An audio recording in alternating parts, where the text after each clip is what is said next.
Di bawah langit Jawa Barat, berdirilah sebuah kota kecil bernama Kuningan, kota kecil sejuta kenangan. Kota ini tidak riuh seperti kota besar, tidak pula gemerlap dengan lampu yang menyilaukan.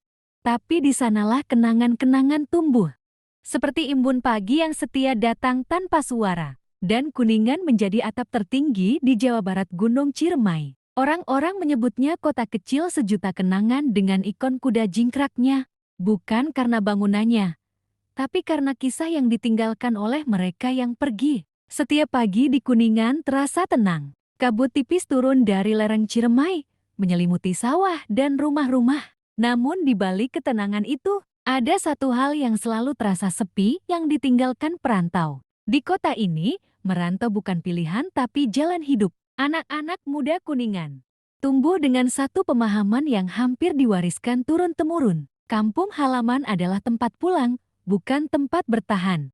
Upah minimum yang kecil membuat mereka harus mencari arti hidup di kota orang lain. Maka berangkatlah mereka ke Jakarta, ke Jogja, ke Karawang, ke kota-kota yang bahkan tak pernah mereka bayangkan sebelumnya. Di sana, mereka dikenal bukan sebagai orang Kuningan, tapi sebagai penjual bubur kacang hijau di pinggir jalan, pemilik warung Indomie sederhana yang buka sampai larut malam, atau penjaga kedai kopi kecil yang menjadi tempat singgah orang-orang lelah. Di balik panci yang terus mengepul, ada rindu yang tak pernah benar-benar padam. Tambah santan, Bang, kata seorang pelanggan. Dan si penjual hanya tersenyum. Meski pikirannya sedang pulang ke rumah, ke ibu, ke udara dingin Kuningan yang tak tergantikan. Mereka hidup sederhana di kota orang, tapi membawa kebanggaan yang tak terlihat.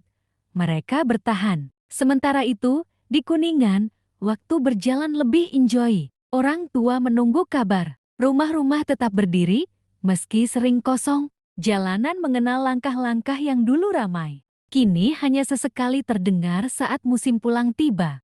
Lebaran menjadi waktu paling hidup. Motor dan mobil berplat luar kota memenuhi jalan.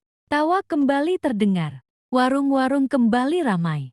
Dan untuk sesaat, Kuningan terasa utuh lagi. Jika malam hari, dari kejauhan, Gunung Ciremai suka tertutup kabut berdiri tegak seperti penjaga setia. Ia menyaksikan semuanya kepergian, perjuangan, dan kepulangan. Ia tahu, sejauh apapun orang-orang Kuningan pergi, mereka akan selalu membawa pulang satu hal cerita. Karena pada akhirnya, Kuningan bukan sekadar tempat lahir. Ia adalah rumah yang selalu menunggu. Dan di setiap mangkuk bubur kacang hijau yang disajikan di kota orang, di setiap warung Indomie yang menyala hingga dini hari, dan di setiap cangkir kopi yang dihidangkan dengan sederhana selalu ada sedikit rasa Kuningan di dalamnya. Rasa yang tak bisa dibeli.